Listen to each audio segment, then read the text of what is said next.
There's an old saying which says that you often learn more from failures than you do success.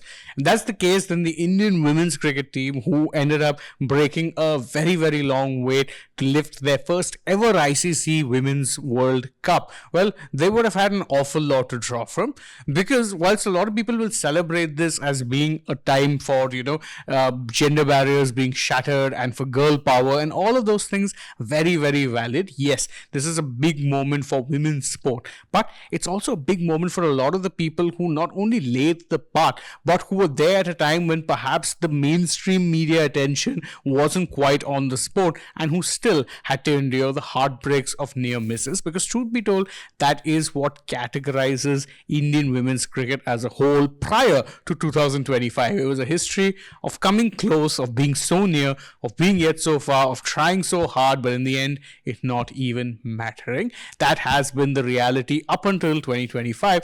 And so in this video, we're going to look at what that, in brief snapshots, what those realities were and how it is that India used those to actually fuel their run in 2025.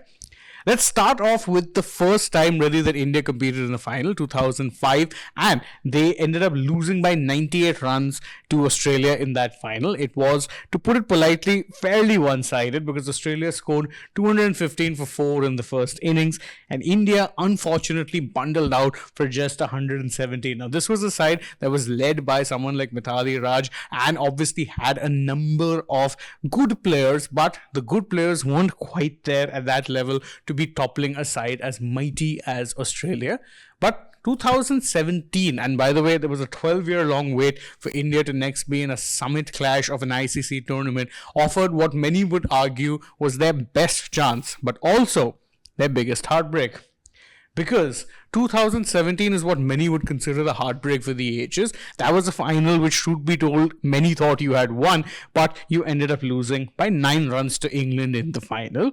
Because England, when they scored 228 for 7, and India were cruising along in the chase at one point in time, everyone thought that India were finally going to break that weight and make sure that the weight came to an end. Unfortunately, a massive lower inning collapse meant that India were all out for 219 in response, meaning a heartbreaking 9-run loss that, truth be told, set the tone for what it is that we came to expect in the years thereafter, that the team were good, but never quite good enough when it came to big tournaments. And perhaps no tournament epitomized this, not just this one, but also 2020. And I say 2020, I include it, despite the fact that it is, of course, in a different format, in the T20 format. But you were so thoroughly outclassed that it left many a fan wondering if that glory ever would come.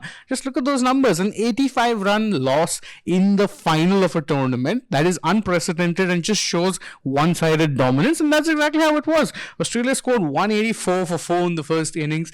And India, well, they were all out for 99. They didn't even reach double figures in terms of the scores, and so bad was the loss that not only were a lot of fans or a lot of players also that day crying, but the fans, of course, couldn't hold back their emotions. And after this, really what it did was set you up for a few years of underachievement. You didn't end up making it to finals. You were getting knocked out either in the semis or not even making it to the semis. So you had moments where there was a lot of self-doubt, and many felt that perhaps 2025 would present a good opportunity given it was a home tournament. But even here, you had to overcome, you had to learn.